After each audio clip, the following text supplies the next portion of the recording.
Hello, and welcome to Temple Israel's audio narration for the slide Jewish Family and Faith, Organizing Jewish Leadville. Jewish organizations began to appear in Leadville during 1879 and 1880. The Hebrew Ladies Benevolent Association could conceivably have been the earliest of these. Women were a driving force for the organization of Jewish life in Leadville. They established annual fundraising events such as the Strawberry and Ice Cream Festivals and the Purim Mask Balls, which functioned as popular community events in Leadville for 2 decades. On November 9, 1879, the formation of B'nai B'rith Rocky Mountain Lodge No. 322 was celebrated with a banquet at the Windsor Hotel, and in late 1880, the newly constructed Schoenberg Opera House on East Chestnut Street served as the synagogue used for High Holy Day services that year. The Hebrew Cemetery has stood the tests of time and the elements since its original consecration in 1880. The remains of 132 of Leadville's early Jewish residents are interred there. As the population declined, the condition of the cemetery did as well, enduring heartily through heavy mountain snows, forest overgrowth, and a minor act of vandalism by unknown parties in 1970.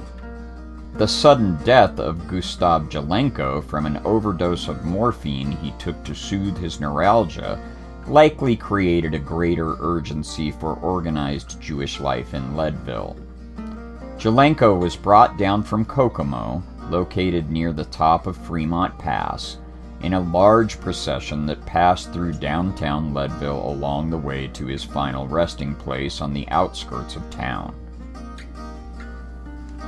In January of 1880, the Hebrew Benevolent Association acquired this gravesite along with an allocated 101,660,000 square feet of property to be designated for Jewish burials, and Leadville's Hebrew Cemetery was established with Gustav Jelenko as its first mournful resident.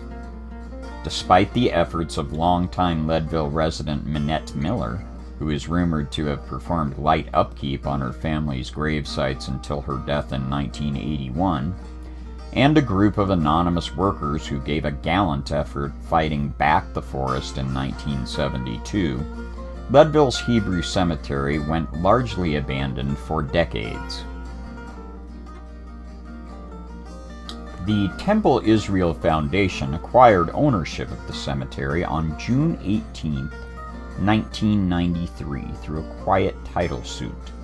After years of cleanup efforts organized in conjunction with B'nai B'rith of Denver, the cemetery was fully restored, reconsecrated, and returned to service in August of 1999.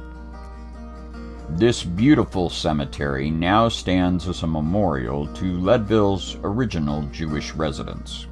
The Hebrew Cemetery is always open to the public, and Temple Israel's guests are encouraged to visit. Please ask your docent for directions and a map to the Hebrew Cemetery. Thank you for listening, and we hope you'll enjoy the rest of your visit to Temple Israel Museum and Synagogue.